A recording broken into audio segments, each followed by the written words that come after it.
Asante sana. Kwanza tumshukuru Mwenyezi Mungu mwingi wa rehema. Tumeamka salama na tuko tayari kwa ajili ya mchezo wa kesho. Kesho tuna majira saa 1 tutakuwa na mchezo na Simba katika kiwanja chetu cha nyumbani.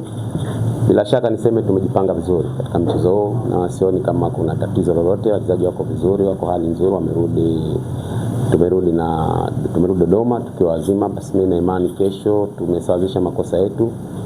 Kesho mchezo utakuwa mzuri. Tunafahamu Simba ni timu bora, timu ambayo ina wachezaji bora, lakini tutaendelea kuingia uwanjani kwa kuheshimu, lakini na sisi watu heshimu pamoja na udogo wetu. Tumejipanga. Kiufupi niseme tumejipanga na sisi tuna umuhimu wa alama 3. Alama ambazo kama mnavyoona bado tuko chini. Alama hizi kwetu ni muhimu sana. Na kama ni muhimu maana lazima tuwajibike. Sasa wachezaji wetu wakawajibike, watumie wajibu wao kuhakikisha timu inapigana hadi dakika ya mwisho tunapata alama 3.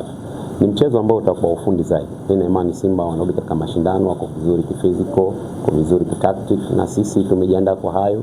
Tuna imani timu yetu iko vizuri katika maeneo mengi, pamoja na kupoteza mchezo wa juzi Dodoma kwa bahati mbaya, lakini tumeweza kusawazisha jana katika kiwanja chetu cha mazoezi.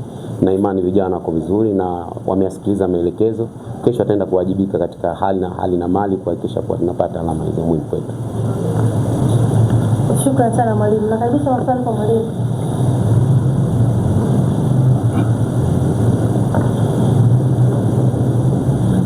Mwalimu, upo chini kwenye msimamo wa ligi. Kuna pressure unaona na Simba ukiwa na hali hiyo. Lakini nafasi iliyopo inakuingiza kwa mwalimu.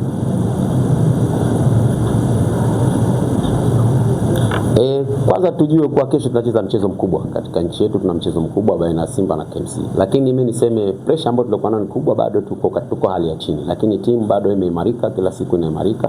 Na imani kikubwa zaidi ni timu kukosa matokeo, maana yake pressure isikoondoka. Kwa hiyo na imani kama tutapata matokeo kwa mfululizo, bila shaka pressure itaondoka.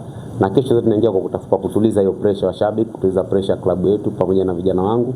Na imani kuwa pressure itatulia kwa mujibu wa matokeo yatakayopatikana. Unaumia kwa nafasi ya timu?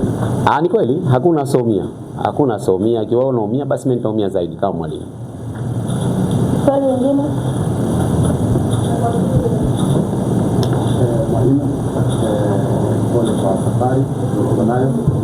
Katika mchezo wako mwisho dhidi ya Madini ulionekana matokeo kuanzisha mchezo, kwa maana kitu yako ilikuwa zaidi wima, kwa maana zetu kipindi cha kwanza kiasi ambacho ulipiga mashuti, baadaye kipindi cha pili ukabadilika kuwa kuna structure na baadaye unabadilika na rudi wima, ukafanikiwa kupiga mashuti 8. Wakati unaanza mashambulizi yako ukianzisha timu inapoteza mpira. Hili umelifanyia kazi kiasi gani hapa kuelekea?